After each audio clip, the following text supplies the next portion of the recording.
नमस्कार, आपण पाहत आहे भांडा फोड न्यूज. एका दमात भ्रष्टाचारी कोमात.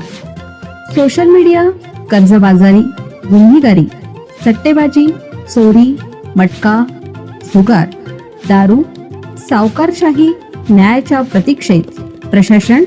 भांडाफोड न्यूज. एका दमात भ्रष्टाचारी कोमात. कंटेनरला पाठीमागून दुचाकी धडकल्याने पोलीस पुत्राचा मृत्यू.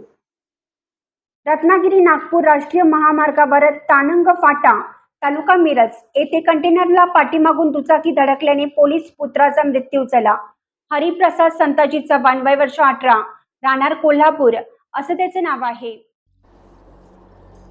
कोल्हापूरमधील लक्ष्मीपुरी पोलीस ठाण्याकडे नेमणुकीस असलेले संताजी चव्हाण हे त्यांचा मुलगा हरिप्रसाद चव्हाण याच्यासह कवठे महाकाळ येथे गेले होते. तेथून दोघेही दिनांक 14 रोजी रात्री 10:20 सुमारास कोल्हापूरकडे परतत होते. तानंग फाटा येथे आल्यानंतर एका धाब्यासमोर थांबलेला कंटेनर राष्ट्रीय महामार्गावर मागे येत होता. त्यामुळे हरिप्रसाद चालवत असलेली दुचाकी ही कंटेनरवर पाठीमागून आदळली.